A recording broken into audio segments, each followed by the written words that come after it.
Hello, Trombone Internet. This is Chris Van Hoff, assistant to the regional manager of the International Trombone Festival. We at the festival, of course, are huge fans of the pod, and we are really excited to invite you to attend this year's 2024 International Trombone Festival at TCU in Fort Worth, Texas. Dave Begnosh is our host. We have the world premiere of a brand new double concerto for trombone and piano with the Fort Worth Symphony. We have the American Brass Quintet. We have late night jazz featuring a Latin jam session. Like, everything is happening. All the cast will be there. It's the best hang in the world, and we hope to see you there. You can register for the festival still online at www.internationaltrombonefestival.com, and it's happening the last week of May. So go register. We'll see you in Texas.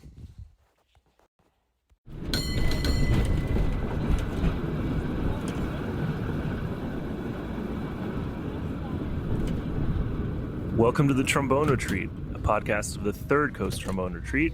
Today on the podcast, we talk to Tim Higgins, principal trombonist of the San Francisco Symphony and professor of trombone at Northwestern University, as well as the San Francisco Conservatory of Music.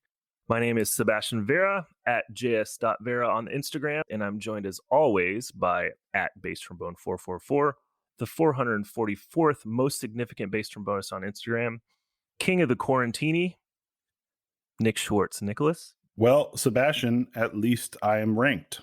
So I will take being 444th most important bass trombonist. So, man. Hey, if it means anything, you're definitely in the top 444 bass trombonists to me.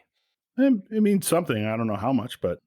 Hey, Nick, I have to say, and for the people that don't get the opportunity to look at your lovely face right now, your quarantine beard is a sight to behold. Yeah, I made a pact with Paul Pollard that we weren't going to shave until this is over. But then I have lost a bet to my mom about a local store having Spanish chorizo, and since I lost it, I have to trim my beard. But I didn't say how much. So I'm just gonna make it a little less homeless. I would say your quarantine beard's currently in the scaring small children category and progressing to vagrant who lost his only pair of scissors. Wait, you have scissors? Can I have some? So yeah, thank you so much to everyone that's reached out after our first podcast. It's been a work in progress for a while, and the quarantine actually helped us a little bit get everything organized and get into gear. But we've heard such positive feedback, and it means the world to us. So many positive reviews on Apple Podcasts, which we really appreciate. And to that end, we actually want to start something. It helps us out a lot if you review on Apple Podcasts. So if you do leave a 5-star review, feel free to write a question and we will answer it on the podcast. If you already gave a 5-star review and wanted to ask a question, feel free to email us at tromboneretreat@gmail.com or any of our things on Instagram, Facebook, Twitter. But yeah, we really appreciate it, and we're just excited to do this. It's been a really cool project for us, and we're excited to see where it goes. Sebastian, I think the question that most of us want to know the answer to is, when's the last time you had a full head of hair? Wow. I feel like I somewhat deserve that. Getting one of those classic bass trombone 444 zingers. I have to say, I've had so many people reach out to me that are so used to getting haircuts and ask how I cut my hair, like how I shave my head, because they've never had to do it before. Right. So suddenly I'm like the expert on this. Mm-hmm. I'm happy to send you an Amazon link if you'd like. But yeah, it's a weird situation, and I think we'll talk about how this has affected both of us in the post show. Is that what we call it? The post show? Seb Thoughts. # Seb Thoughts. Well, you're there too. I know, but it rolls off the tongue better. Seb Thoughts. Exactly. Yeah, so we do appreciate everyone who's tuned in, listened to our podcast, and word of mouth is obviously a great way to spread this to your friends and family and grandma and great uncles and anyone else who might want to listen to this. But also, yeah, those reviews help us keep our positive presence online. So we really appreciate that. And yeah, ask any question you want of us. If you left a 5-star review, we will answer whatever you ask. And we love your opinions, your ideas. If you have anything that you'd like to hear on the podcast sometime, we're all ears. This is for you guys. Yeah, I think that's it. I think we can hop into hearing the sultry voice of Tim Higgins.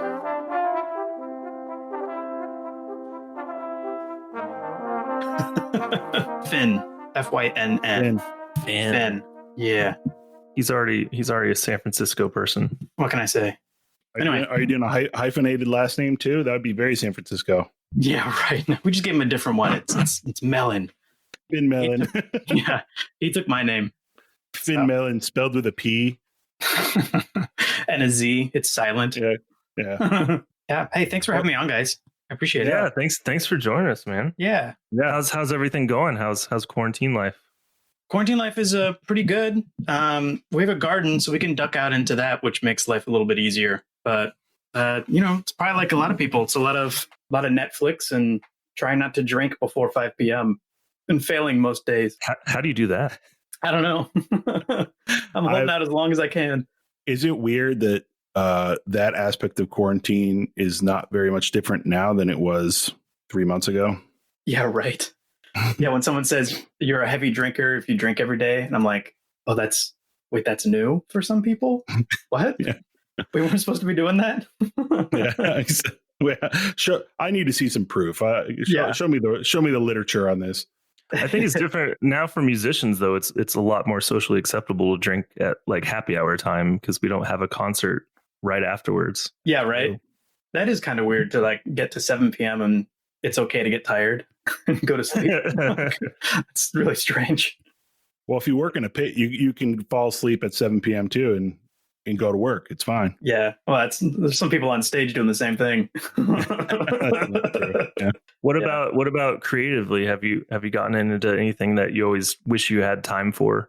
I imagine like a lot of people, I'm starting to record at home and try to do multi-tracking stuff. I feel like a lot of the orchestra players now are kind of expected to put out content like that. Obviously, we see a bunch of it now. So I've been going through my trombone quartets that I wrote or choir pieces that I arranged, and I'm just multi-tracking and learning how to do that. So right now I'm doing West Side Story, which is fun, but I'm so new to this. Like starting out with something light. Huh? Yeah, right. So you arranged it, right? And that's definitely a rabbit hole I want to jump down. Yeah. But so is it for trombone ensemble, I assume? Yes. So about 5 years ago, maybe 6 years ago, there was a San Francisco Trombone Ensemble, which was players from the symphony, ballet, opera, and local freelancers that got together we did 2 or 3 concerts. And around that time, obviously we were looking for rep, and I decided, hey, this is a really great group. This would be a good challenge to see if we could actually play this or even arrange it. So I went and bought a score and sat down and wrote it out for 8 tenor trombones, 2 bass trombones, and then percussion, rhythm, and piano. Wow. And it worked out surprisingly well. There wasn't a whole lot that had to be cut out, which is interesting. I mean, it's hard. It's not easy. And it'll show you how bad I am at bass trombone, but yeah, it's a piece. Well, so how are you going about it? Are you doing it in GarageBand, Logic? Is it video or is it just audio? Right now, I'm just doing the audio and I'm just doing the trombone parts. I'm going to try to get some people to record the piano and the percussion parts, or ideally one person to do each of those. And I purchased this Focusrite input-output USB thing to record into and send it into my computer, and it comes with Pro Tools. So I'm using cheap poor man's Pro Tools. I refuse to upgrade as long as I'm going to hold out as long as I can. Sure. And I'm just sitting in my studio downstairs whenever the baby starts feeding, and I'll start practicing, because we learned that if I'm playing while he's sleeping, even though he has a sound machine, apparently he really fusses and he hates it. Oh no. So I was recording something the other day and Sharon was like, hey, listen, it's too loud for the kid. I have like 3 doors closed and it's too loud for the kid. Hopefully you'll start conditioning him though. So like as he grows up, he can just sleep through trombone because he's heard it his whole life. God, I hope so. There's a hysterical video of our principal percussionist, Jake Nisley. Yeah, at home. I don't know if you've seen this. Yeah, he's got his marimba sitting out in his apartment, and his son Bobby comes up and he's like, "All right, Bobby, I'm gonna play some Bach." And Bobby starts yelling, "No, not Bach!" He's like, "Really? You sure? Do you want me to help? Do you want to help me?" He's like, "No!" He's just like screaming the whole time. I'm pretty sure Finn's gonna be that kid. Oh my god, it's gotta awesome. Be. He's probably a viola player. He's just hating it.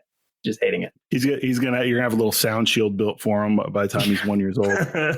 Yeah, or the picture of him with like the cans on while I'm practicing on top of him. He's strapped in. He's just like passed out. Yeah, his first sentence is going to be like, "Can I speak to someone from the union about the volume issues?" Yeah, no, the first sentence is, "Can I get a sound shield?" Can I get a sound shield? That's right. Yeah.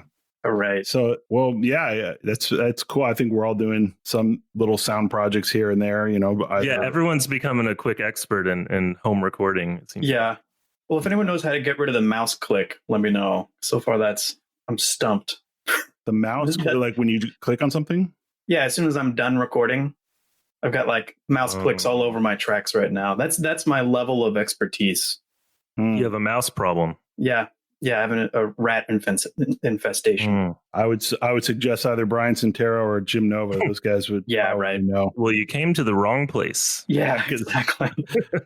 Yeah. Well, what's kind of nice is Jim's stuff is so good that we're never going to catch up to that. So I can do whatever I want. Like the standard's so high. He's a jerk. Yeah. When this quarantine happened, Jim was like, "I was built for this." We're talking about Jim Nova, of course. Jimothy overdosed. Jimothy. Ready. But we're currently talking to Timothy. But yeah, thanks for jumping on with us. And we both know you for a little while, but there's still a lot we don't know. And there's a lot of people that don't know your history. And we want to kind of get into that a little bit. But of course, you were at the retreat last summer and you graced us with your presence. That was awesome. Thank you for having me. And any of you listening who haven't gone, you got to go. Holy crap. Yeah. Thank you. We'll send you a check. Again. Yeah. Thank you. Yeah. And if you haven't heard Tim's recital yet, I think it's still up on Facebook. Probably, and we're gonna make some good high quality video clips with Tim's permission. You'll definitely have to check those out. But yeah, so something that we have in common is we both grew up in Texas, and you grew up there too, right? Yeah, not just high school. Yeah, so we're both part of the Texas band machine, as we like to call it. Yeah, right. I moved there when I was 6, so I essentially grew up there. But you were born in Texas, right? Right. Yeah. Closer. Yeah. I'm from around like the Denton, Dallas area, and you went to Klein, right? Yeah. So I'm from Houston, like just outside of Houston. Went to Klein High School, and I was there in the same class as Weston over in the Met. So we know each other from way back when. Yeah. So Weston Sprott. Crazy. A lot of people don't know this. You and Weston Sprott were the same year in the same high school. Yes, and had the same private lesson teacher. Highly competitive. Do you feel like that really kind of, do you guys push each other? I think so. I think overall it was a very healthy thing for both of us. We're both very different personalities. So I think Weston thrives under that competition much better than I do.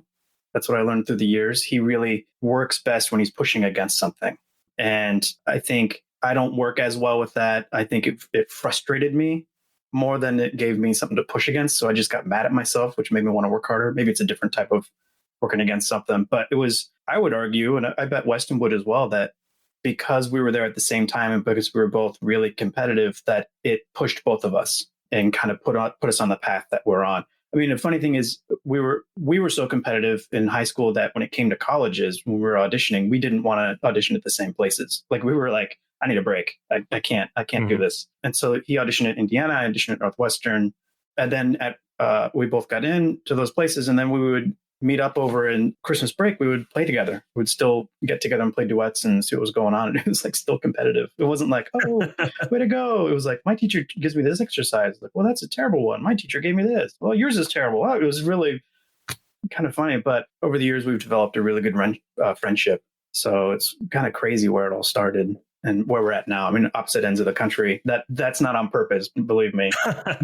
But now that when you said that you applied to, did you apply to all different schools, or like, yeah, did you really, was it like discussed, or was it just it might have been tacit. It might have been tacit, but I think well, I can't speak for Weston. For me, I needed to get away. I need to go do something different. And that's not because of Weston. I think that just my personality, by the time I got to the end of high school, it was like, I got to get out of here. I got to go somewhere. And I had recordings of the Chicago Symphony, and people were telling me about Northwestern, and I was like totally dead set. That's my school. I want to go there. So I auditioned at Northwestern. My teacher at the time was teaching at University of Houston, so I auditioned there. And my siblings all went to the University of Texas, so I auditioned there. And those are the three that I auditioned for. I wanted to audition for Juilliard, but I was scared. I was scared. One, like, oh, if you don't get in, fine. I could have handled that. But I was scared if I had gotten in and I had studied with Joe, I had heard so many stories of him being so intense. I was like, I'm too weak. I can't handle that. There's no way. And the irony is when I got to Northwestern, that's when Mulcahy was the most intense.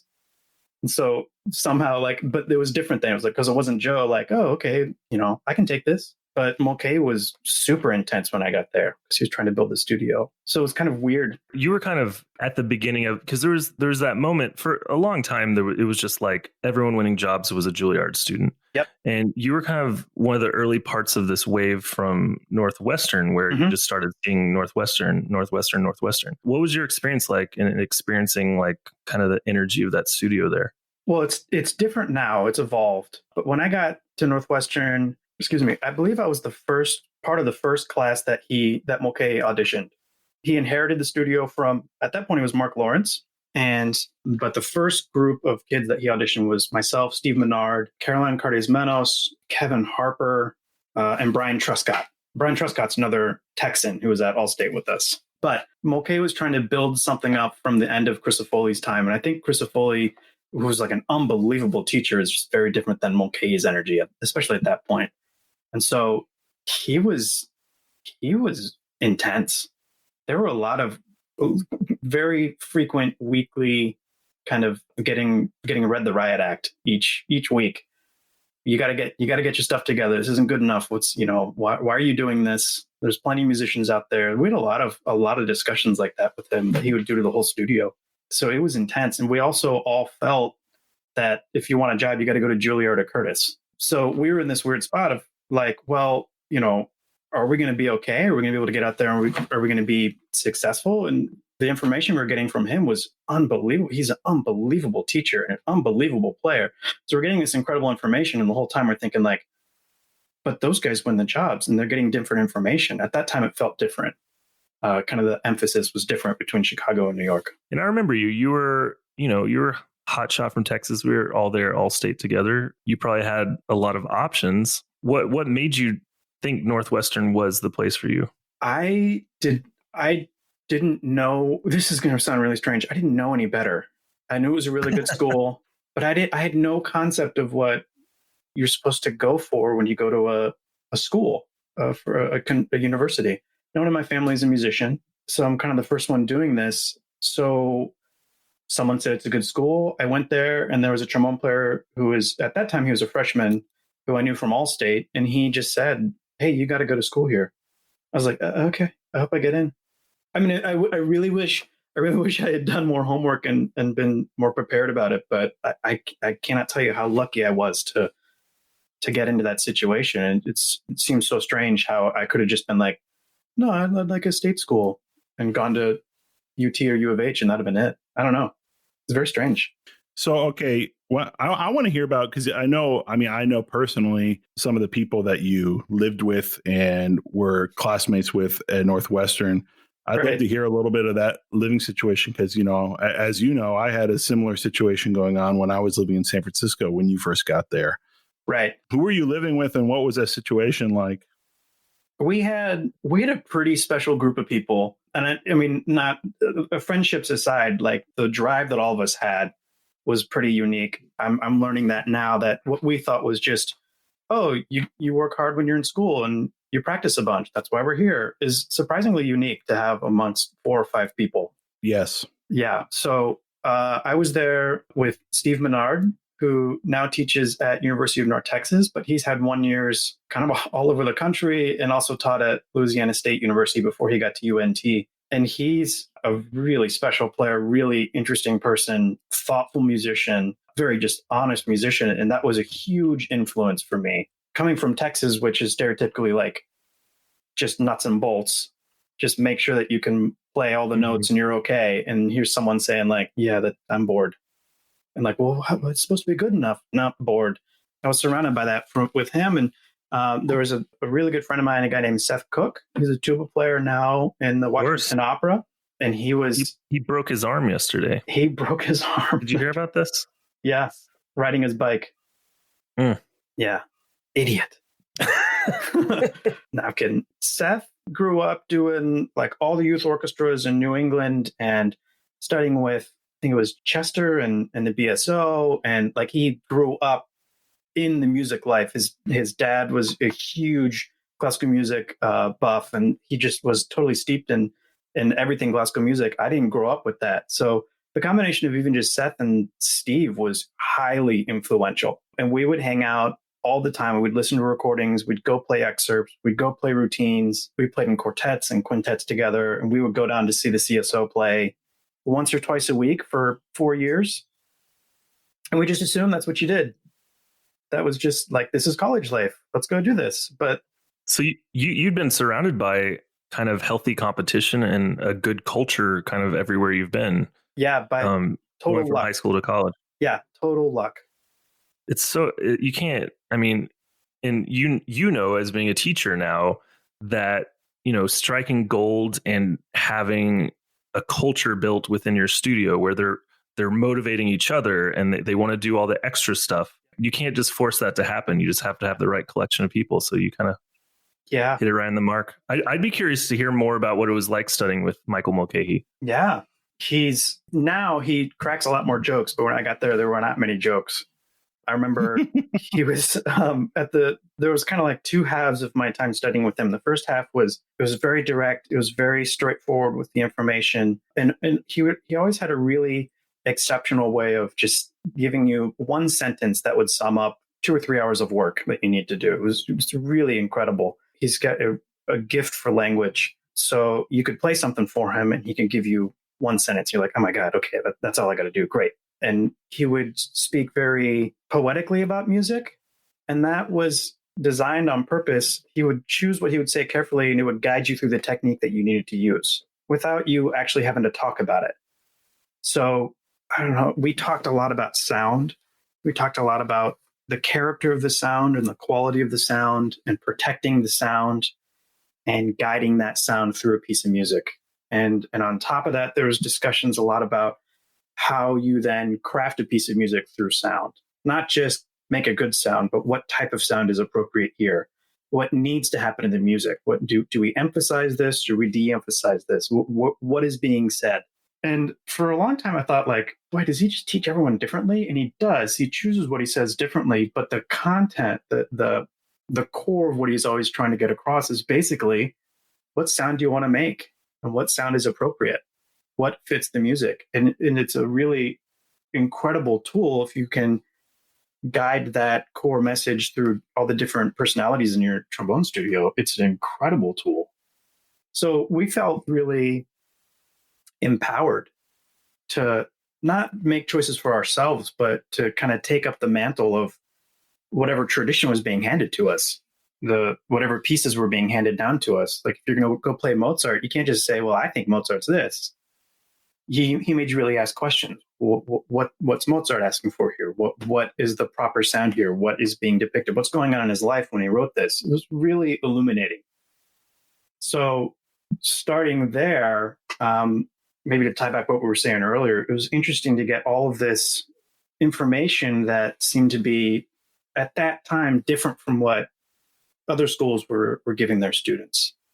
And so our biased perception of what was happening on the East Coast was very nuts and bolts, whereas we were not getting any nuts and bolts.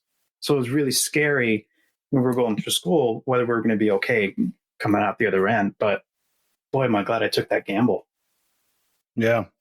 Now, as a teacher, as a very active teacher, you're in a position now where you are passing along the information to your students, right? How much do you see Mulcahy in your teaching, or do you find yourself like veering away in your own special way, but while still retaining some of that information that he passed along to you? I see a lot of influence from him, but what's been really interesting is it's hard for me to just back away from nuts and bolts issues, because I see students struggle with certain maybe physical limitations, or they just need you directly to say, do this. And then they can apply it. And then maybe I can steer them back towards something a little bit more poetic. But right. I don't know if that's my fault as a teacher or just maybe what I should be doing. And so that's a battle I have all the time. Do I want to tell this person exactly how to do it, or do I want them to find it on their own? And what's been really interesting for me is, since I teach at the conservatory, I have my own set of students. But when I go back to Northwestern, I get to look at lesson reports from all the teachers. And this is kind of what the student learned through their own experience of the lesson. They write down what the teacher said. And so I get to check in with all the information that's being delivered to the Northwestern kids. Yeah, briefly explain the model that the studio there does, because they do a different kind of thing. Yeah, so at Northwestern, every student studies with every single teacher. And 3 of the 5 trombone teachers live outside Chicago. And those 3 of us, when we travel to Chicago, we will just put down a whole bunch of lesson times on a Google Calendar, and students sign up. And they sign up for the lessons all the time, whether it's with the people living in Chicago or those of us outside. Oh my God, there's 4 of us outside Chicago. Sorry. 4 of the 5 of us don't live in Chicago. Who is that, for those who don't know?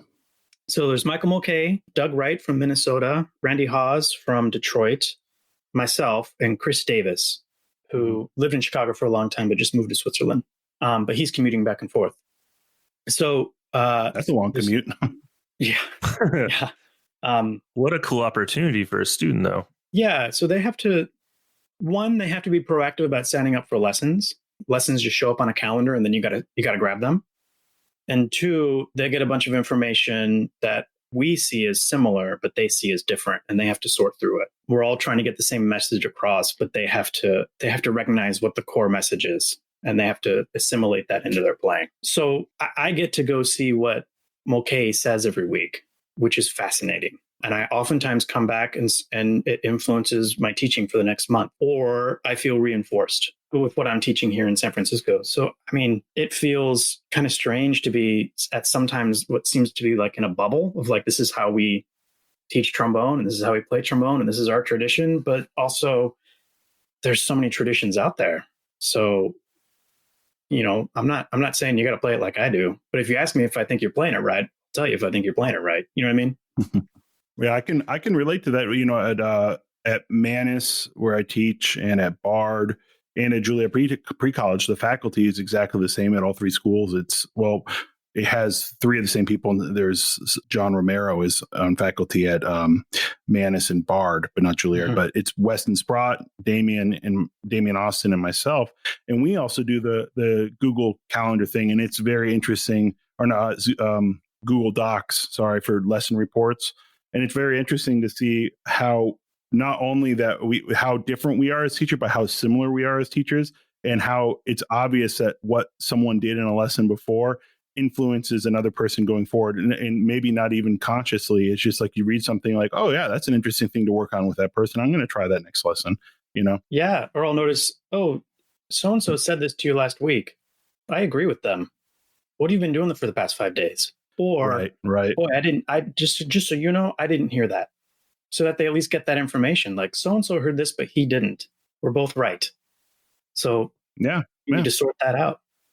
Yeah, it helps balance the subjective versus objective. Like with any audition you take, you have a committee of, you know, who knows how many people with all different opinions, but there's certain things that they'll always agree on, certain objective things like time and pitch and other things. Or theoretically. It's fascinating. Someone says, this person played the most in tune audition, and the next person says, I have so many pitch problems for this player.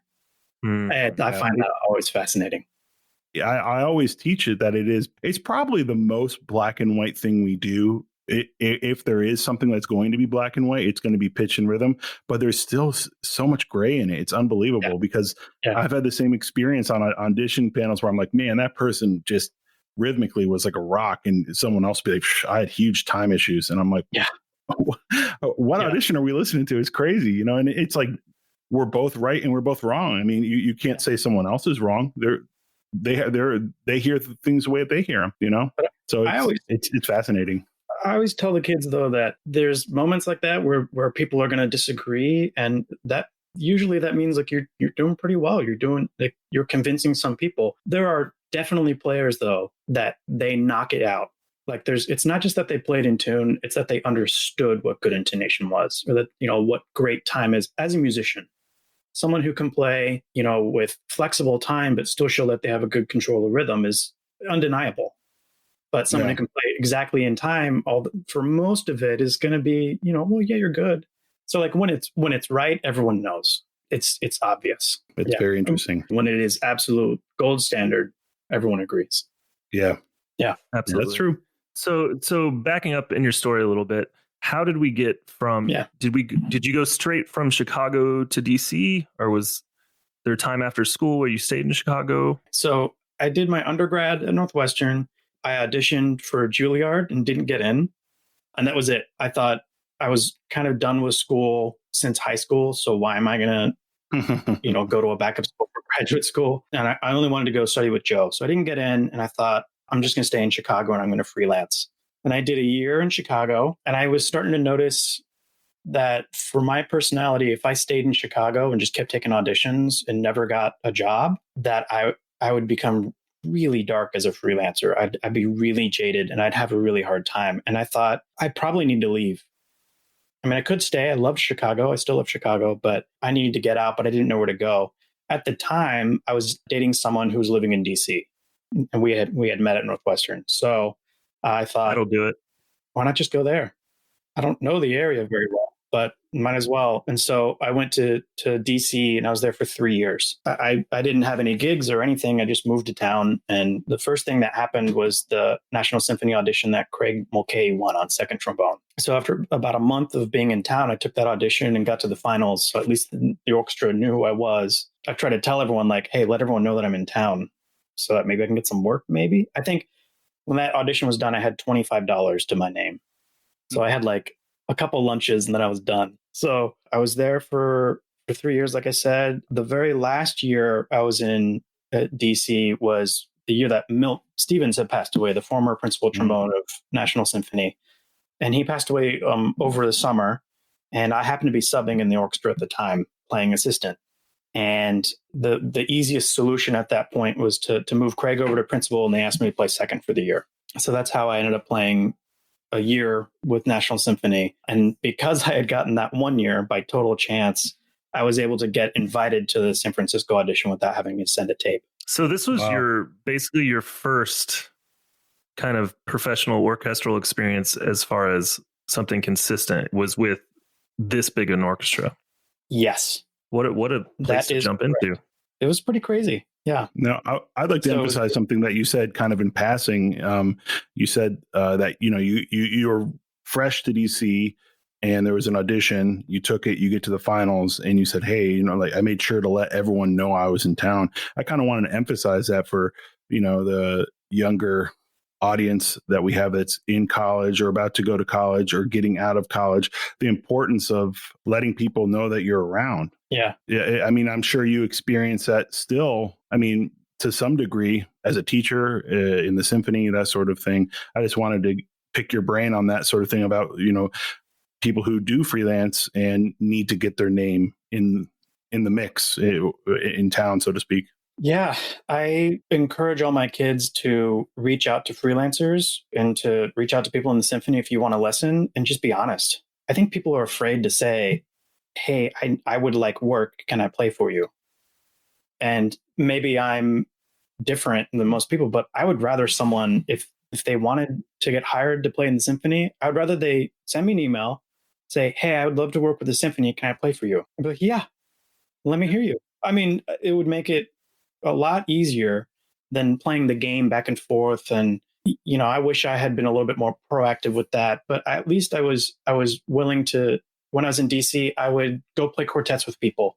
And then in that time, I would be able to say, hey, I'm free. If you need anything, let me know. And people reached out to me also to play quartets. And that's actually, when I was in DC, Bill Thomas was still in town and Nate Zagonks was still in town, the Navy. Mm-hmm. And we got together and played trios and quartets a lot. They wanted to play with me because I got to the finals of National, they were like, who is this guy? We got to hear him. We got to see what's going on. And they wanted to hear whatever it was that I was doing. So we would play quartet. Got to see what mouthpiece that guy's playing. Oh my God. And so, but I wanted to hear them. Those guys are great players. And so we have this quartet. We get together all the time. And through that, Nate Zagonks was trying to get rid of students. He had too much on his plate. So he just handed me, I think, 15 students or something like that. Holy crap. Wow. Just randomly. I was like, oh my God, thanks.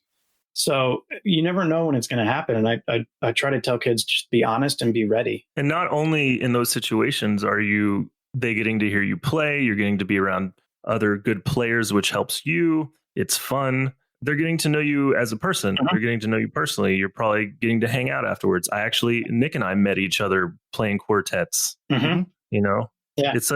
If you have an opportunity to have like a personal situation like that, it can be huge to develop real relationships. Totally. And you got to grab a beer. That's freelancing. You got to be able to get a beer and hang out. You don't have to be the life of the party, but you got to be someone people want to hang out with.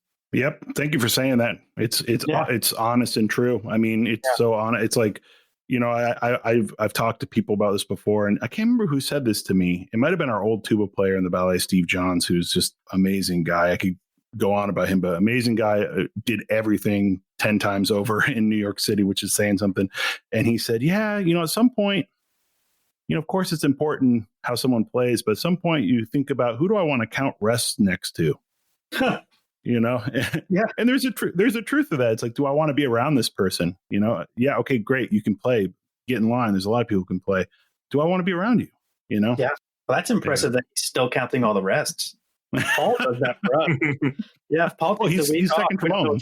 Yeah, exactly. Oh yeah. You're principal. You should not be counting rests. Not my job. Out of here. I hope they know that. Unbelievable. So you're in DC. You get the opportunity to audition for San Francisco. Let's hear about that experience and your transition to the West Coast. Yeah, sure. Do you want to start with the audition or what? Sure, I'd love to hear. I think everyone would like to hear your experience with the audition. What made this one so special for you, or did it feel that way? Did it feel like anything normal, or what did it stand out for you? I mean, obviously it stood out. It gave you a career, you know?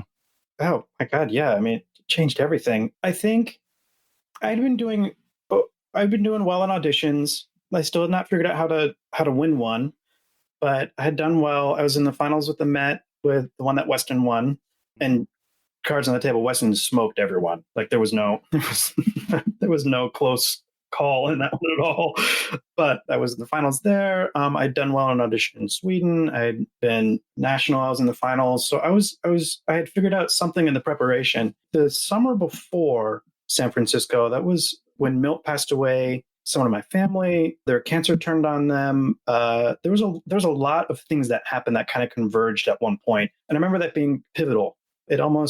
It focused what I wanted to do, in that I didn't have much else, so I might as well work. I think that was my way of getting through it. And I became adamant that, like, now's my time. I think that was the big change. It was not, I'm going to keep working and hopefully I get one. It's my time. I just decided I'm going to take charge of my future. And so San Francisco got announced. Atlanta's second trombone got announced, and principal in Boston got announced, all in the same season. And I was born in Atlanta, actually. So I thought, like romantically, I wanted to be a second trombone player. So I was like, romantically, that's probably what I'm going to get. But I'm going to go after San Francisco. I'm going to go after Boston. I'm going to go after all of them. But I feel good. I feel like I should represent well. Let's see what happens. San Francisco was first, and it just worked out. So I ended up not going to Atlanta or Boston. I didn't see the need to roll the dice and not get it and then go be a total head case. Like, but you got this, right. You didn't get that. Or what if I got those jobs and then San Francisco's angry and now I'm walking into that? It was a whole thing. I was like, I'm just going to do San Francisco. So for, younger people that haven't gone through the process yet and people that don't take auditions that are listening, process-wise, the fact that you, like you said, you had this major orchestra that you'd been working with consistently on your resume. Did that get you, was there like a tape round that you didn't have to do, or did it kind of help propel you, like give you kind of a leg up? I think so. With our orchestra, we don't tell anyone flat out no on the first round of the resume round. You either get accepted or you send in a tape. And the tape, I know it sounds awful on the other end. I remember being really mad about having to send tapes to like Cleveland and things like that. But you can look at it as, look, if you get in, come out, spend the money. Let's hear you. We want to see what you got. But if you don't get in, don't spend the money. Like if you're not ready for this, we're helping you as much as you're helping us. Like this is fine. But I was able to then get into the audition without having to do the tape round because I was already in a big orchestra and I had good orchestral experience in the auditions. So I skipped that, which was obviously a big advantage to get into the audition. But so going out to take the audition, I'll give you as much as I can remember. That's probably safe to share about the audition. The very first round was a handful of excerpts, but right at the top, they had every player play with piano, play this movement of a Corelli sonata in F major. And I was trying to prepare absolutely everything as best I could and be so overly prepared on it as much as I could, ready for anything that they threw at me. For some reason, this is very, very stereotypical Tim Higgins. My wife would laugh at this. It didn't occur to me that I'd play with piano. And so the very first thing we did was I walked out, I saw the pianist, and the pianist looked at me, who'd been playing this all day, and said, "So is there anything I should know?" And I was like, "I don't even know how this goes with piano. So let's see what happens." Yeah, because I never listened to it. I just played like, well, Corelli sounds like this. It's probably like that. I didn't do my homework. The guy looked at me like, "Are you an idiot?" And so I got out there and I went to go tune to the piano, and I was sharp. And I couldn't get the pitch down. That was my perception. I was like, well, that's it. Played through the very first thing for them, sharp the whole time. And I thought, okay, you're done. So then I played the excerpts and kind of walked off like, all right, that's it. And I talked to Paul about that years later, and he kind of laughed about it. But I guess the pitch wasn't as bad as I thought. But it probably took the edge off playing the excerpts. Like, well, I'm done. I might as well just play these and get out of here. Probably helped out. It's amazing what we hear and what we diagnose about how we sound versus what other people hear sometimes, right? Oh my God. Or the inverse is true as well, depending on the player, right? Yeah, right. I still remember the first time I heard you tell this story, and I encourage you to tell the participants at the retreat the past summer. But a story I love and I tell my students, and I'd love for you to talk about, is the final round you had, which was a kind of unique thing that the San Francisco Symphony does. Yeah. Your experience there and your mindset there. Yeah, sure.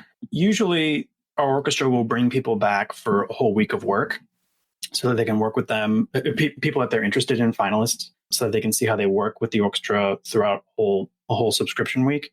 But because Boston was having their principal audition before they could schedule a trial week it was Toby Oft and I were the two finalists, they decided to do something different where they brought Toby and I back early before the Boston audition happened for just half an hour each on separate days where we played excerpts with the orchestra. And so we both had to prepare, I'm going to try to remember all of it, Bolero, Miraculous Mandarin, Sibelius 7, Mahler 3, and Bruckner 8. And in half an hour, we just sat down and blew through the big excerpts from that with the entire orchestra. So the first thing that I played was Mahler 3. And we did the first solo. Yeah, right. We did the first solo. I can't remember if we did the second solo right now. Oh my God, we played the third solo. Remember, the trumpets miscounted right at the beginning. And while they're just testing you. Yeah, right. At that point, it was still Glenn Fishtall, who was still acting principal. He's trying like yelling beat patterns to the trumpets while I was trying to play. But anyway, so there was that. I remember we played Bolero, and I played through the solo, and Michael said, MTT, he says, "Oh, great. Okay. Now do something different," and just started conducting. Didn't even give me time to think about it. I was like, okay. I have no idea what I did. Testing. We did, yeah, exactly. We did Miraculous Mandarin. We played through the muted duet for the first and second trombone, and Michael started to give me instructions, and Paul cut him off. Paul raised his hand and it was like, Michael, hold on.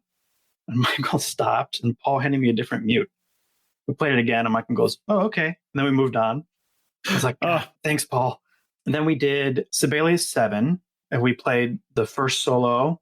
And then he goes, "Great." And then we skipped to another part of the piece. And again, this is just my idiocy. It didn't occur to me that we'd do something else. Why would you do something else from this piece? You do the first solo and you're done. And so I sight read the second solo, not really knowing it. I was like playing it and going like, "Oh, this is minor. Oh my God. Oh, geez." I was freaking out. So sight reading on the audition. And then we tried to play Bruckner 8, but had about 20 seconds left. So we played like 2 chords of Bruckner 8 and we were done. And that was it. Wow. And then I hopped on a plane and went home. So there's something different about, it's nerve-wracking enough walking on stage, seeing a screen up there, knowing who's behind it, or even if they bring the screen down for the final round. But you're having an audition where the entire orchestra is sitting on stage with you. The entire orchestra knows you're auditioning. The entire orchestra is judging you. Yeah. What was going through your mind? What was going through my mind was, oh my God, this is so freaking awesome. I cannot believe I get to do this. I would say there are two mindsets I took through this audition that I would absolutely do again if I took another audition, and encourage anyone to take. So when I was playing on my own behind the screen, or even when they brought the screen down, it was just me. I switched my mindset from, I hope this goes well, and all the self-evaluation that we do, towards, this is a recital. And I love this music. I love the way that I chose to play this music, and you guys are going to check this out. And so it changed the energy of the room. I was in control of it. It wasn't, God, I hope I get through this. It was like, check this out. And that conviction came through, I think, mainly because of just the mindset, not all preparation. And when it got to the section playing, we did section playing with just the section, the low brass section, in January. Then the orchestra round was in February. I remember thinking, for the section playing round, like, this is unbelievable. I get to play with these guys? Are you serious? Like, I'm not going to get the job. Why would they pick me? At least I get to do this. I'm going to have fun doing this. And then the same with the orchestra. It's like, I'm going to do my best. I hope I get the job, but holy crap. I get to walk away from this saying, I got to play with the San Francisco Symphony. So I might as well enjoy this. I think that changes the way that you make sound and the way that it comes across to people.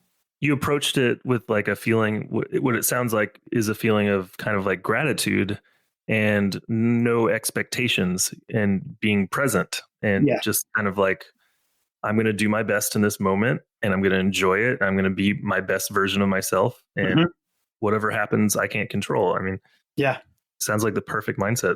It worked out pretty well. And I'm trying to do that in performances now, and in recitals and masterclasses and all that. And I have a certain amount of laziness, so it's easy for me to kind of let go of perfection in certain moments. So I know that I'm not going to be a perfect player. I know I'm not going to bat 1,000 on everything. And so why don't I just do the best I can and learn to live with whatever the result is? And hopefully I get better and better. That's maybe the healthiest way that I can go through this. So I'm trying to remember, was this 2008 that you started? 2008, 2009 was my first season. Okay. Yeah. So this is when you waltzed into my life and into my heart. Hey-o. Yeah. So I was living in San Francisco from 2006 until 2010, and Tim won the San Francisco job, and I was freelancing around the area. But my roommate at the time was one of Tim's best friends and old roommate, Steve Menard, who he mentioned earlier. And so Tim and I started actually hanging out in 2008 because we would have fires we had a trombone house of our own with, who was there at the time? Colby, right? Colby Wiley, who's still out there. He's still in the house. And Luke Sodergren, who's not playing anymore, but he was there, and Steve and me. Or no, there's one more person. It was Jake Harris. Jake Harris. Yeah. Yeah. So we would play quartets and do the same sort of thing Tim was talking about, but we would also have fires, and Colby and I brewed beer. So he used to come over to my house a lot. Yeah. and we became friends pretty quick. That was a good time. Yeah, we have some good photos of us in Christmas hats playing Christmas quartets. Actually, my wife and I started dating. We have a picture of that. Oh, please send that to us. We'll post it. Oh, God. That's fun. Yeah. Well, also, I'm sure you saw this probably about, a couple weeks ago. Steve Menard shared that video of us playing quartets in the Phoenix, the bar in the Mission District. Yeah, in the back. Yep. So that's great. A lot, right? There's a little backstory. I'll give it quick if you don't mind. There still is a thing called Classical Revolution at a bar called Bar Revolution. That's what it's called, right, Tim? Revolution Cafe, the Rev Cafe. Revolution Cafe. There we go. Yeah. So it's basically an open mic night, but for classical music. So you'd show up and play whatever the hell you want. Play with a string quartet. Play with, we'd show up sometimes and play trombone. We played trombone quartets. I played a brass quintet there once. Were you playing in that? Probably with Jessica and probably Mark Inouye. Yeah. We read some brass quintets for some reason. It sounded like a good idea, but it would surprisingly, which is awesome. There were so many people that would show up to play that there would be this long wait. And I can't remember if it was you, Tim, or Steve who had the idea of, well, why don't we go find another bar that will let us play and play trombone quartets so we can just like have fun, play quartets in a bar and drink beer. Yeah, and we found Phoenix. And we found the Phoenix. I think someone just walked up to the bartender and say, "Can we play trombone quartets back there?" And being in San Francisco, they were like, "Sure, man. Like, no problem." I think that was me. I walked up and said, "Do you mind if we do that?" And they're like, "Yeah, go for it." And after like 10 minutes, we had to go back up to the bar and be like, "Do you mind turning the music off? Like, we're giving you music back here." And they're like, "Oh, yeah." And they never would. Yeah. But they would give us some beer, which is cool. Yeah. Yeah, sometimes. Fun. But we did that. I mean, I want to say we did that. Oh, I don't know. 5-10 times? Is that probably about right? We tried to make it a Sunday night routine as best we could. There were a couple times where like you would show up and Paul Welcomer or I don't think John Inglekus ever showed up because he lives further away. But maybe Jeff Budin showed up and Scott Thornton, Hall Goff, like all the ballet and opera and symphony guys and a bunch of freelancers from the area. And we would just rotate books. It was a cool scene. Yeah. There's something about playing for an audience who has no idea who you are, and they're there to drink and have a good time. And you learn so much just by like, we have to entertain these people. They just want to have a good time. And you realize what's important, right? Or at the very least, not piss them off. Well, it's also interesting what pieces work and what don't. Because sometimes something like the Beethoven dry quali, they surprisingly worked sometimes. People were into it. I couldn't believe it. And then, you think that'd be a buzzkill. Yeah. You play something upbeat like the Bozo and they're like, oh, God, killing me. But exactly. It was fun. It was a ton of fun. I loved that. Yeah. What a strange or an awesome period of time. Being in San Francisco, to me, I'd be curious how you see it. The way your orchestra is presenting itself is kind of how you would want the San Francisco Symphony, an orchestra in the city of San Francisco, a very progressive thinking, a very intelligent, a very young professional centric, technology driven city. That's how you'd want this orchestra to be operating. You do a lot of creative things, a lot of creative programming. And one thing I'd love for you to talk about too is something that really stuck out to me that you said this past summer. I really love this analogy you made about, so we always have these bonfire talks where, students can hang out and ask any question that's on their mind. And a student asked what's on many people's mind, which is, what do you think about the future of classical music? Are things declining? And you had an incredible answer, and everyone was really inspired afterwards. And especially now with so much uncertainty going on, and especially, what was my answer? Well, my favorite part was the analogy you made to fine dining and how people will spend a lot of money for that sense. How are you seeing all that right now? I guess we're very fortunate out here for many reasons that are all there's a stupidity of riches with this orchestra right now, from the board to the admin to the musicians. And that makes a whole world of difference when everyone is on the same page with doing this for the right reasons. It makes the negotiations go a little bit more easily, especially at a time right now. There's a lot of orchestra uncertainty because of the pandemic and all. So you need everyone to be pointed more or less in the same direction. Our orchestra tries to put media first as much as it can. Keeping Score is a great example of putting media first. Starting its own record label when classical music was not being picked up or continued by a lot of record labels. We said, well, why don't we start our own? Which sounds ludicrous, but at the same time, it's like, well, let's do it. Well, let's at least try, and if it sticks, then it sticks. So we're a little bit more comfortable with risk, which is a huge benefit. MTT will think outside the box and do really eclectic creative programming. We did a John Cage festival, and it was packed. And wow. What we learned, we took data from that. We figured out is that people like John Cage. The same people that like John Cage will only go see John Cage. You're not going to come see Brahms. But the people who only want to see Brahms aren't going to see John Cage. So we take that information and we figure out what we need to do with it.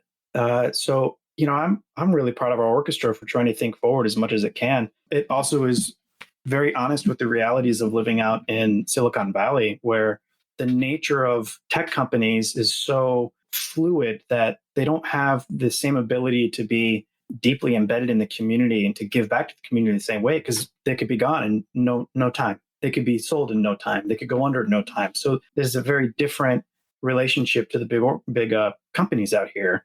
And so we have to navigate that. And we have to be honest about it. So I'm very proud that our orchestra thinks about those not just as impediments to what we need to do, but as obstacles and challenges to try to weave through the business. And I mean, to your point earlier about the fireside chat over the summer, I'm actually more renewed in, I think, the importance of classical music as of late, with all the creative content that's going out. As much as I'm opposed to giving it away for free, I'm really skeptical that people are just going to get used to that way of consuming our media, and it's going to eviscerate everything. And I found the opposite is probably going to happen. I have a little bit more faith in what we do. I believe that this is probably what you were talking about earlier. People take music, they consume music in a similar manner to the way that we consume food. It's absolutely a diet. And you can have, there's bad music out there that has very low caloric intake for your spirit. And people will experiment with different types of music, and hopefully they'll find something that feeds them a little bit differently and nourishes them in a different way. And that starts a journey towards really healthy music consumption. I'm not saying everyone has to listen to classical music, but why people consume music and what they get out of it is a big part of the music culture, and why people are tuning into what all these artists are doing. I think the caloric intake of classical music is very, very high. If you can get past how bitter it tastes at the beginning, it's going to be bitter to taste all these green vegetables. But once you realize what it does for you, it's life changing. I say that as a Texan. So I thought you should slab it in cheese all the time, but once you eat it fresh, it's something very different. I found that people are reaching out to things that have more meaning right now. They're enjoying staying connected as best they can. They're enjoying those in like almost little snacks, these little videos that you get of your orchestra members playing duets, or, sitting around at home practicing, saying, I can't wait to get back to work. I mean, those are great. And I love those. And I want to send those out there to our audience as well. But there are a couple of little recording projects that I've been doing, and I've shared the music just a little bit, like, hey, we're doing this, check it out. And just see someone get that music, that recording, see their reaction. It's different now. People are missing the depth and missing the connection live and experiencing it on their ears in a tuned acoustic. I think people want to go have that high quality again. I think they're realizing what the distance and the convenience, how negative that can be in the long run. I don't know how it's going to be a year after everything gets back to normal, which who knows when that's going to be. But there's definitely going to be an initial rush to go be human and not be cloaked in technology. And people are going to want to plug back into something that's very personal. Yeah, that's what we've been doing all the time. Yeah. So yeah, I really enjoyed that food analogy. It just made so much sense how people will go make reservations 2 months out to go to a really nice restaurant to experience a high sensory experience with one of their senses, with taste. Yeah. And once people can kind of realize that you can have that same experience by turning your phone off and coming into an incredible a room designed with acoustics in mind, and hearing all these instruments where every sound you hear, there's a personality behind it. Yeah. It's just, once people can kind of realize how special that is, I mean, we realize it and a lot of people do, but the more we can sell that, I just thought that was a really cool way of looking at it. Yeah. The one last thing I'll say about that is the series that we started called Soundbox has been fascinating. The symphony basically took a big rehearsal space that doesn't get used throughout the year, except a handful of rehearsals by the orchestra and a lot by the ballet for half of the year. But we have this rehearsal space for half a year, and we don't know what to do with it. So they converted this into like a club. They brought in a sound system to create an artificial acoustic that's like infinitely tunable. They build stages that are different for each concert. and they put chairs and sofas and bars and special lighting up, and it turns it into a club. And people come in 2 hours before the concert. They line up around the block for an hour before that. They'll come in, they'll get a drink, they'll hang out, they'll sit down and kind of unwind from the day. And then there's a regular concert that happens that's 2.5 hours or something like that, with as many intermissions as we'd like. And it's eclectic, sometimes very avant-garde programming, and sometimes all the way back to like Monteverdi. We'll program anything in there with any instruments. And you are 3 feet away from the performer. Performers walk right by you to get to the stage. You can chat with them. And there's always whoever curates the program each time we do this. We do 6 programs of these a year. And there's a curator for each program. Whoever curates the program usually speaks to the audience as well. So it breaks the fourth wall. It shows that we're all human. It explains music so that anyone who doesn't know what's going on can get something out of it and can walk away nourished. And it comes to the environment that people are more used to. And we found that you can play anything. You can program anything. People, one of the things that we encouraged with this program when we rolled it out was that we don't know what the format is and we don't care what the audience does. So if they want to drink and chat the whole time, they're going to drink and chat the whole time. And we found that the audience is dead silent, no matter what the piece. Dead silent, completely wrapped. It's fascinating. Speaking of drinking, you're a bit of a cocktail aficionado. Is that a good way to describe it? If you'd like, those are your words. It's documented on the YouTubes. They made it and look the really Facebooks. good. Yeah. Those, if anyone hasn't seen those, the promotional videos that the San Francisco Symphony is producing for like individual players is so cool. Drone footage and that Stefan one's cool. super cool. Yeah. I wanted to, it's interesting that San Francisco Symphony has obviously with this Soundbox program really woke up people around the country. Because now the Philharmonic has, New York Philharmonic has what they call their Nightcap series. And it's a very similar thing. It's not I don't think it's in a cool club space like that's designed specifically for it, but they do what they can that's like that. They're obviously saying, hey, this is working, and in this time, no arts organization can afford to say, well, that's not for us. That's not what we do. It's like if an audience is coming, hey, we're going to try it, Yeah. Yeah. You said it sells out really quickly now, right? Oh my God. So I think the first time they put tickets on sale, they put advertisements around the neighborhood on like street chalk, like Soundbox is coming. And like, that was it. It was crazy. And they put up something on Instagram, like Soundbox is coming. And then they just said, here's a program. They didn't put the program. They just put the name of the program up, which is probably like, Masters Soundbox. And it sold out. It was all online. And there's, I think, 400 tickets or something like that. It sold out in, I think, 15 minutes, maybe 20. Wow. And each time it sold out sooner and sooner and sooner. So when I did mine, my Soundbox that I curated was, I think, the 3rd season, and mine went on sale and sold out in, I think, 3 minutes, which is like unheard of in classical music. Did they know you were going to play the trombone? I had no idea. And so the beginning of both concerts was like, hey, sorry, you've been tricked. Just so you know. Got him. You're at a trombone recital. So I think every trombone recital should start with that. You've been tricked. Yeah, it's always apologize. Lead with apologies. So, okay, just to kind of move forward. So we've gotten to where you came from, how you got to be the Tim Higgins. But one thing I wanted to talk to you about, which I think is freaking awesome, is next season you're going to be performing your own trombone concerto. Is that right? In this upcoming season? That is correct. Yeah. Assuming we all get back to work, and at the end of October, I'm going to play a concerto that I wrote for myself. So what is the format of this concerto? Is it how many movements or how much you want to talk about it, or do you want to keep it veiled in secrecy? I don't mind. How many glissandos are in it? 1, 2, 3, 2, I think. I'm happy to talk about it. There's not much to say about it, but it's a traditional kind of classical form concerto. So opening movement sonata, middle movement lyrical, slower and lyrical, and last movement a rondo. The idea of it is, this is kind of interesting. So the orchestra approached me back in January to write this, and they kind of gave me the option. We were talking about doing a concerto in October, and we were batting pieces around, and MTT suggested, why don't you write your own concerto? And this was a month before our son was born.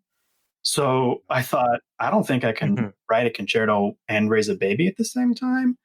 So I ended up saying yes, because I'm an idiot, and talked to my wife and said, I'm going to try to write this before our son gets here. And hopefully, I'll get far enough into it enough that we can handle the remaining 6 months or so until it's due. And I can just write sporadically. But I ended up writing the whole thing in about 3 or 4 weeks. Amazing. Wow. And it was bizarre. I mean, I've never had that quick of an output, and I didn't think that it was low quality as it was coming out.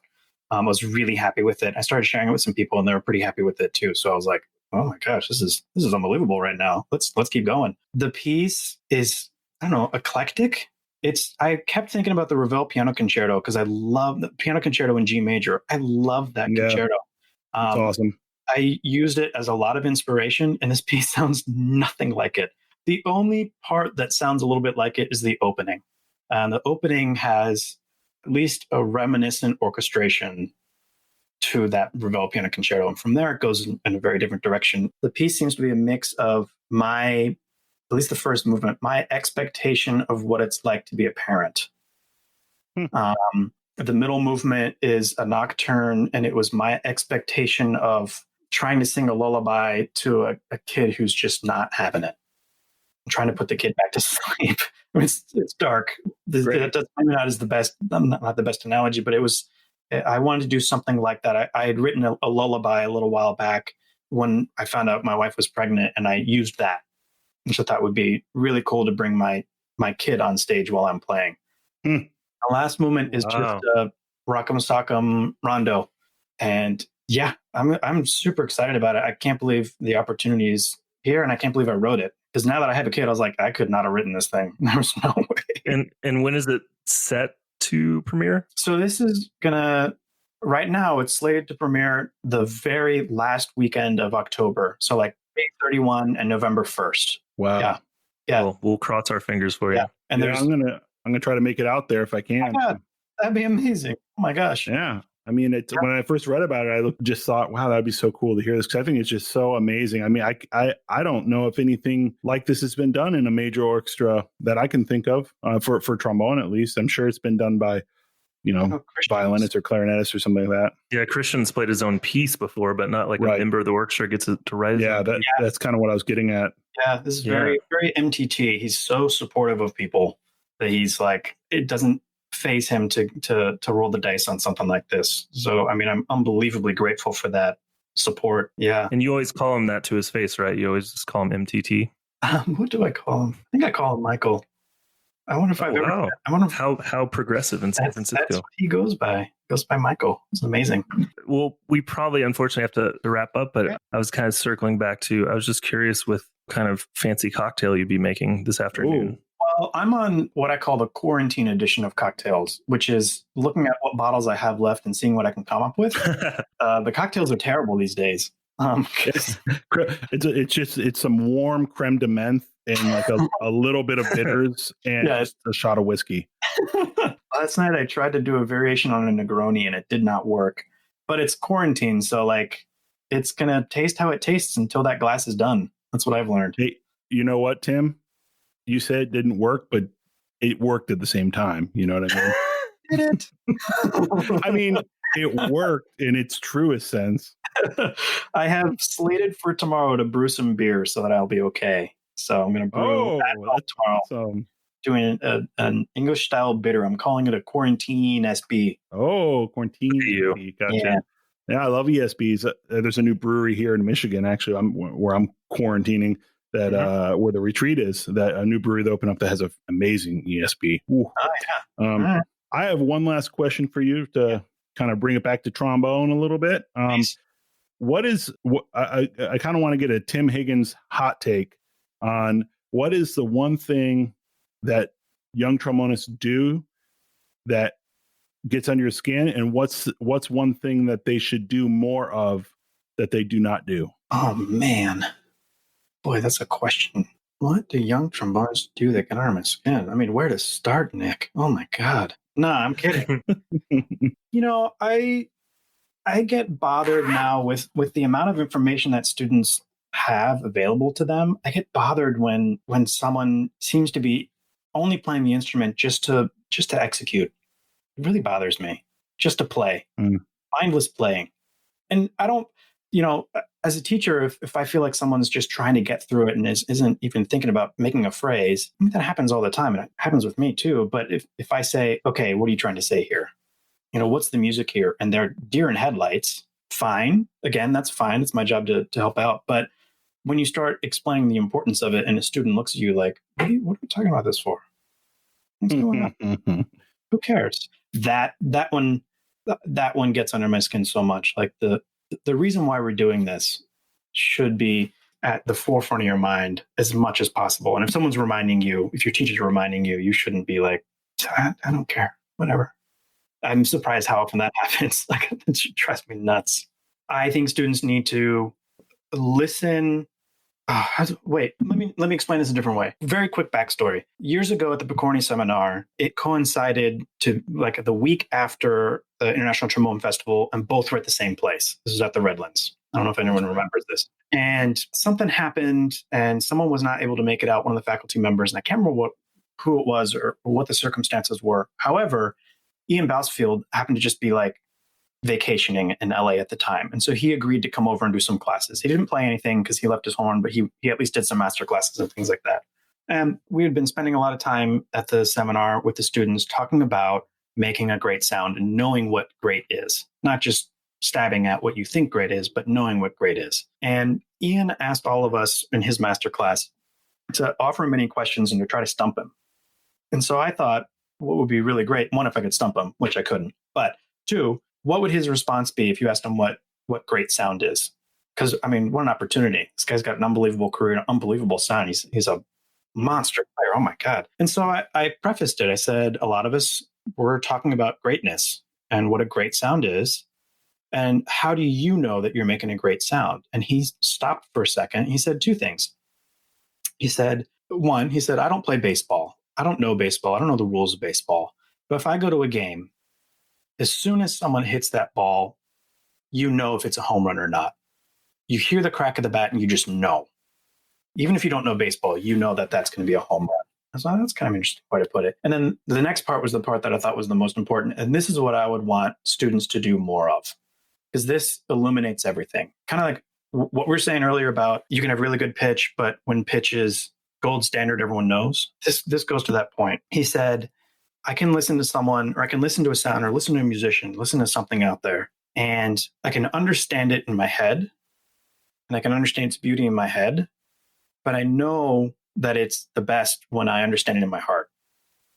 And I thought that summed up great sound so succinctly, because it didn't put a tradition on it. It just said, if you feel it, if you can sense it there, then you know that it's beautiful and you know that it's great. And I wish more students would approach their practice, the way that they consume music and the way that they perform, trying to get that buzz in their heart, try to get that reaction. Because then, I mean, that's what it's all about. We want that feeling. We don't want to intellectualize just what expression is. We want to feel the expression. So I would want students to think about all the aspects of their preparation and their playing and their concepts through the filter of, does this resonate in my head or does it resonate in my heart? I like that very cerebral answer. I liked it. It's a Tim Higgins special right there. Too many characters for a tweet.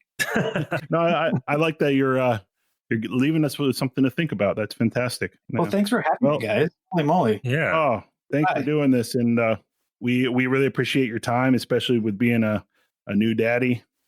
Oh, this is completely worth it. Always for you guys. Always. I can't wait to be unlocked here and we can all get a beer. Yeah, no kidding. That sounds great to me. We should just share a beer right now after we wrap up. Works for me.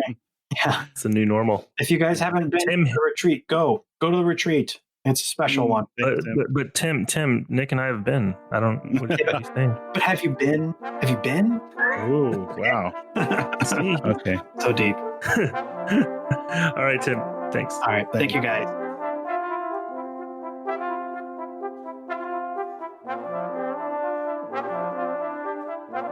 What a gentleman that Tim Higgins is. Yeah, I just imagine he's wearing a pair of suspenders and he's got an ascot on, maybe. Oh, wow. Very classy. Making a fine cocktail. Well, definitely that. And at any time of day. Yeah, it was great as always to talk to Tim. Tim's been a friend of mine for a number of years, and you've known him even longer than I have. You've known him since high school, it just goes to show how small this world is. Yeah, and I didn't really get a chance to really get to know him in depth like you have until a little later, but every interaction with him has been positive. He's a very thoughtful trombonist. He's a very thoughtful person. I still remember the first time I talked to him, we were hanging out at a bar. We had a mutual friend. It was when he was still in DC. And he thought it was just super fascinating that I had studied with John Kitzman in the Dallas Symphony. And I think I was studying with David Finlayson at the time. It was before I started studying with James Markey. And he just thought that was fascinating. He was like, I would really like to hear how you sound because that's such a fascinating combination. And it just kind of clued you into the cerebral nature of him. And I thought that was why he'd be such a good guest in the interview. Nick, I'm kind of curious how this whole experience has been for you. Obviously, it's affecting all of us as being people that perform for large groups and large gatherings. We're going to be the last people to get to start going back to work. Right. And we're all kind of part of various organizations. And I feel like they've all kind of treated it a little differently. Some have treated it in a more surprising way as far as how they're taking care of musicians and how they're reacting, positive and negative. I think a lot of organizations are kind of showing their true colors right now. I know you had some uncertainty for a little bit with the groups you play in. Oh, yeah. I mean, it's been interesting. I don't think anyone can say, "Oh man, it's been great." That would be a lie. Yeah, it's been. This is the longest I've gone, I think, since I've been 12 years old without playing with other people. And that's a strange experience, especially when I'm just so used to almost every day playing either with an orchestra or at least playing with a student or something like that, having some personal interaction outside of not just socially, but musically. And I think that's been one of the weirdest things to adjust to, just the open-endedness of all this, where none of us know when we're going to be back to any sort of thing that resembles normal. And I think that's tough to wrap your head around. And so I think that has, for me, I've been like what you would call greatly unproductive musically. I've been practicing some, but not as much as I'd like to or am used to. But I'm kind of coming to terms with that's okay right now. It's okay to be productive. It's okay to not be productive. It's whatever you need to do to just get through the day. I still have music every day in my life because I teach. I teach at Bard College and I teach at Manus and I teach at Juilliard Pre-College. So I still have lessons and classes that I'm doing, but obviously over Zoom. We're all very used to we're all used to the ups and downs and the positives and negatives of Zoom. But, it's forced us all to get creative in different ways. I've kind of given up on the live lessons on Zoom and turned it more into having them submit recordings of them playing.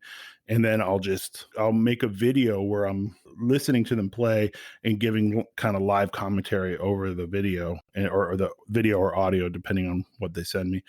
And I find that to be much more, it's higher quality, but it's also easier to control.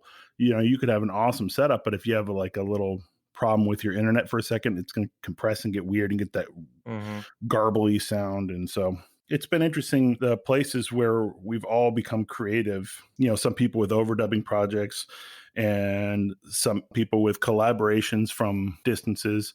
And, the online teaching thing is definitely a place where everyone's had to be a little bit creative on how to make it work. So that's been interesting. But yeah, actually, I'm here in Michigan, in the town where the trombone retreat is. I came here right when it hit the fan, and I've been staying with my mom, and my wife's here too, and keeping her company because she'd be alone otherwise. So that's been a silver lining to be here with her, and outside of New York, which is just a little crazy right now. So I'm glad to be here. And lately, the golf course has opened up, so I've been playing golf, and I've been cooking up a storm. I love cooking. For anyone who knows me, I love cooking. And you should have a separate podcast just to talk about your cooking. Well, I just, before we started recording this, I was kneading dough. I'm making some sourdough, like it seems like everyone is in the world right now. But I was into sourdough way before it was cool. And tonight I'm making Indian food. Yeah. And my mom's birthday is this weekend. It's the same day as Mother's Day. So that's kind of a double whammy. Going to make some mussels and homemade French fries. And yeah, so I've been kind of channeling my creativity into cooking, not just because, hey, someone's got to cook, we got to eat, but I like the creative aspect of it. And I always have some sort of creative outlet, be it in music, cooking, or both. So right now I seem to lean a little bit towards cooking, but I know I'll circle back to music, producing music in no time. I think I needed just a little break, Yeah, that's the thing. I think a lot of people put pressure on themselves, especially when you see people putting so much stuff online or creating things constantly. And it's really, Facebook in general, social media in general, and, we're as guilty as anyone. The average person only posts like the top 10% of the things that are going on in their life. They're not posting about like, here's some toast I made, Yeah. I ate a weird egg salad sandwich and my stomach feels weird. I would love to hear that story. So I think, it's been a lot of soul searching for me personally. And I've seen this as phases, I think it's okay to have days where you're just not doing a lot. Sometimes I feel like I need to hit that line to finally get thrown into creativity. And just as easily as I can have one of those lazy days, I can have one of those days where I can't stop and I'm so excited about creating things. And so like you, I've just been trying to find ways to be excited. And this podcast has been one of them. And just doing little projects has been a big, big thing. And just small victories.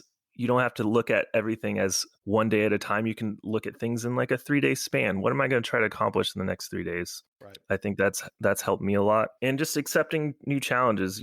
One of the groups I play in, besides the Pittsburgh Opera, is the River City Brass Band here in Pittsburgh. It's a 28-piece British style brass band. It's been around for around 40 years, believe it or not. It has a pretty big following here. We travel all over the world. It's this whole thing that I had no clue about. I had no clue about what a British brass band really was, but it's actually been a really great job and I really enjoy it. I enjoy my colleagues. I enjoy the challenge of the repertoire and being in the front row and playing solo features all the time.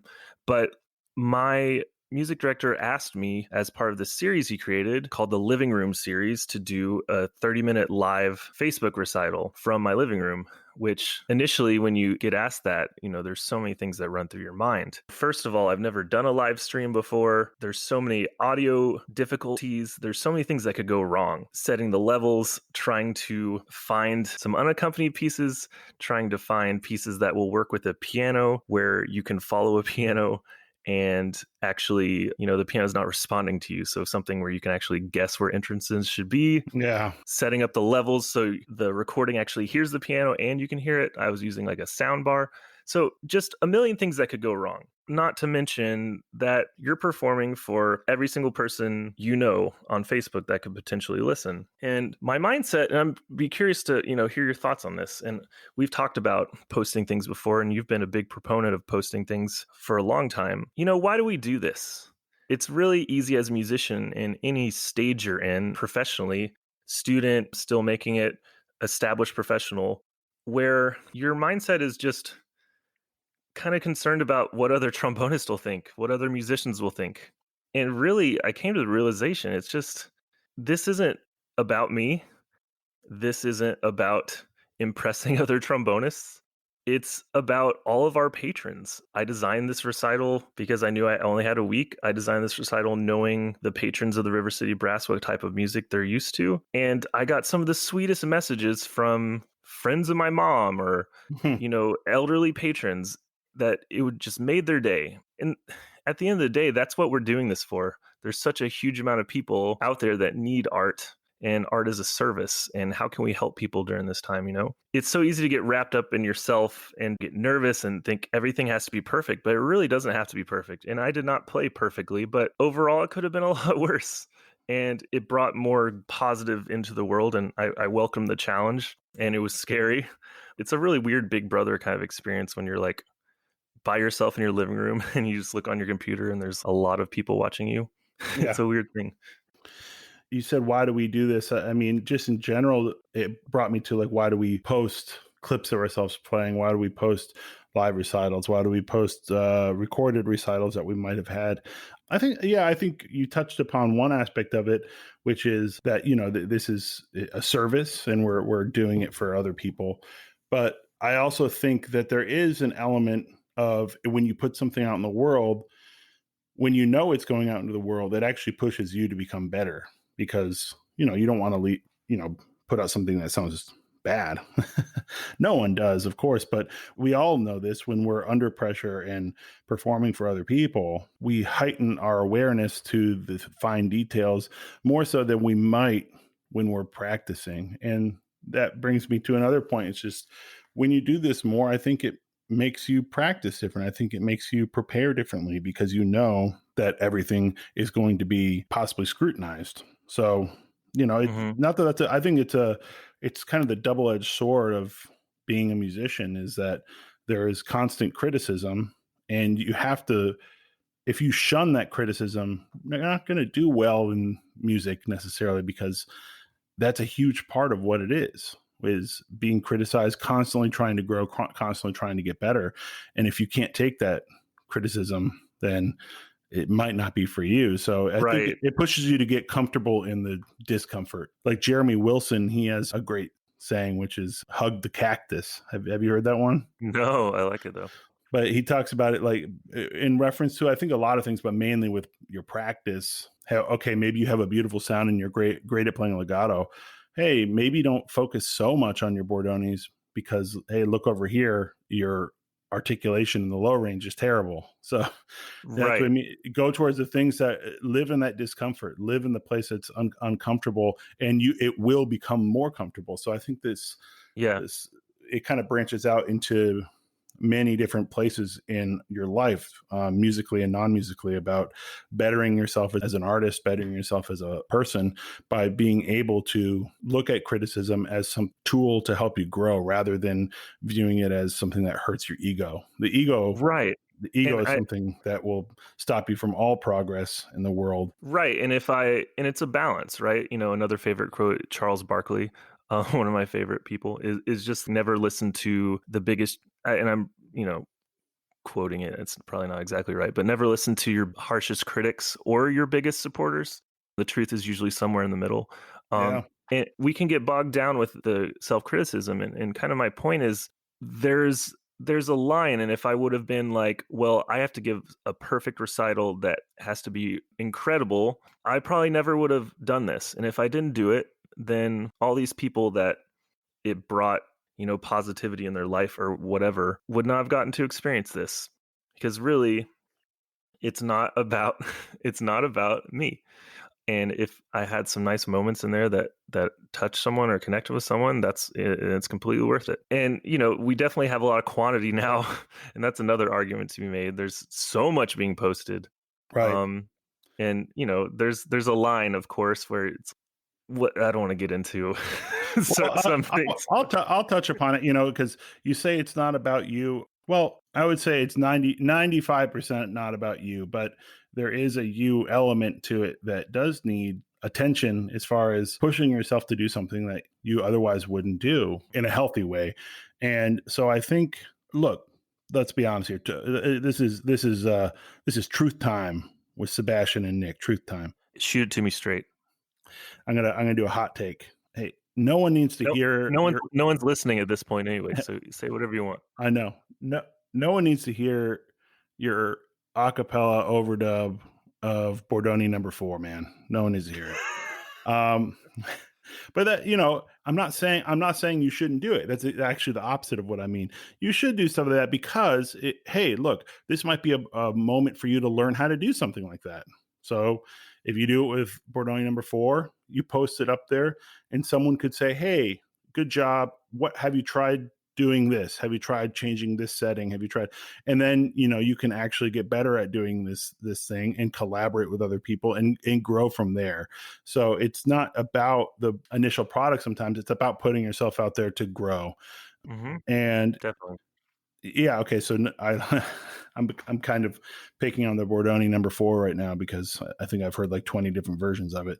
But devil's advocate, what if that Bordoni No. 4 makes your grandmama cry because it's so beautiful? Well, then you put that out there and say, this one's for you, Nana. Yeah, I mean, yeah, there's all sorts of purposes. And at the end of the day, what helped me in the moment, and I think this relates to reasons why we get nervous. What helped me in the moment was taking myself out of it as best I could, my ego out of it as best I could, and remembering, our patrons who 90% of them donated their tickets back for That's canceled great. concerts to help support the organization. And that, okay, this isn't perfect. It's not going to sound as amazing as it would live. Something might go wrong. I might chip a few notes. But if it helps someone get through their day or does something interesting, then that's what it's for. That's why we do this. It's not to solely impress people. And like Nick says, it can be an incredible tool to put some pressure on yourself to grow. Yeah. Yeah. Well, circling back to Mr. Timothy Higgins. Yes. One thing I wanted to touch upon is, it's important right now is the future of classical music. And we don't know what that's going to look like. None of us do, but we have to try to remain positive about it. Positive yet realistic. I think it's going to change. I think it's going to be different, at least in the short term. But people need it. People need this in their life. And so I don't think it's going anywhere. I just think it's going to look a little different. I think the concert venues are going to look different. I think the programming is going to have to look different for various reasons. But I like the way he looks at it. I like the honest and optimistic way that he looks at this world that we all live in. And I think that's the sort of person I want to put my money on. I hope he's right. And I think that if we have more people thinking like he does about the future of music, then the people in control the purse strings, let's put it that way, I think then we're going to be in a better shape than someone that just is all doom and gloom. Because he's not just all rainbows and butterflies. There's a lot of there's honesty in what he has to say about the future of music, but it's also very optimistic in the realm of realistic. So I like absolutely that. And it's just like kind of what we talk about the retreat. There's so much room for creativity in our field. You see this in the examples you talked about with the San Francisco Symphony and what they're doing.